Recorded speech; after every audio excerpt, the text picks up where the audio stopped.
सूत जी सोनक आदि ऋषियों से कहते हैं कि जिस समय द्वापर युग में भगवान श्याम सुंदर का ब्रज में प्राकट्य हुआ, उस समय पर इंद्र को अभिमान था कि मेरे से बढ़कर के कोई सुंदर देवता नहीं है, मेरे यहाँ पर इतना वैभव है।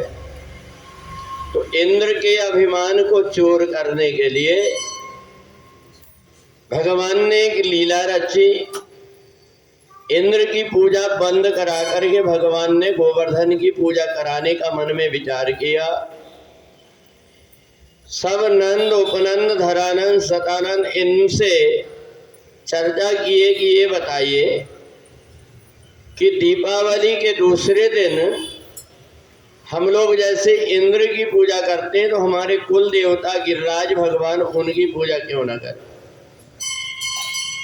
तो नंद बाबा ने कहा, कन्हैया हम तो पहली बार सुन रहे हैं गिरिराज का नाम, हमने तो दर्शन भी नहीं किया है। भगवान ने कहा एक काम करो, आज सभी लोग मिलकर के गिरिराज भगवान की पूजन करने चलते हैं और अनेक प्रकार के पकवान बना करके भगवान श्याम सुंदर जब जहाँ पर गायों का गोबर इकट्ठा किया जाता था, उस गोवर्धन पर्वत पर जब पहुँचते हैं तो वहाँ भगवान ने अपना एक रूप से गिरिराज रूप धारण कर लिया और एक रूप से कृष्ण के रूप में भगवान ने बताया कि देखो यही गिरिराज भगवान। सब ब्रजवासियों ने देखा तो उनको देख करके लगा कि भगवान श्याम सुंदर और गिरिराज दोनों का चेहरा बिल्कुल मिलता लग रहा है।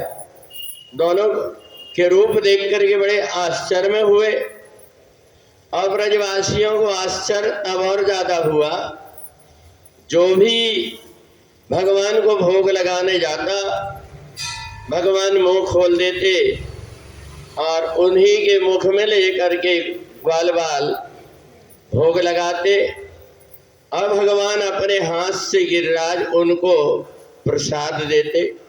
सारे ब्रजवासी बड़े प्रसन्न हो गए। इंद्र को जब पता लगा कि मेरी पूजन जानबूझ करके ग्वाल बालों ने बंद कर दिया, तो 7 दिन और 7 रात बादलों के द्वारा मूसल के बराबर मोटी धार जब पृथ्वी में छोड़ी गई तो सारे ब्रजवासी भगवान श्याम सुंदर के पास पहुंचे। भगवान श्याम सुंदर ने कहा है कि भगवान वो होता है जो विपत्ति के समय हमारी रक्षा करता है, इसलिए एक काम करो, हम सभी गिरिराज भगवान के पास चलते हैं। तो गिरिराज भगवान के पास में जैसे पहुंचे तो वहाँ गिरिराज भगवान से प्रार्थना किया तो गिरिराज भगवान ने कहा कि मैं तुम्हारी सबकी रक्षा करूंगा, तुम मेरे को अपने अपने सामर्थ्य से ऊपर कर दो, मैं ऊपर हो जाऊंगा, तुम मेरे नीचे आकर के छाया में छिप जाना। भगवान ने जैसे ही गिरिराज भगवान को ऊपर किया, सारे ग्वाल बाल 7 दिन तक वहीं रहे, एक बूंद पानी भी नहीं आया। 7 दिन बाद इंद्र को पता लगा कि मेरे अभिमान के कारण भगवान ने मेरे अभिमान को दूर करने के लिए लीला किए। भगवान के चरणों में जाकर के क्षमा याचना किया। सारे ग्वाल वालों ने कहा, कन्हैया हमें देख करके ऐसा लग रहा है कि तुम ही गिरिराज भगवान के रूप में यहाँ पर हो।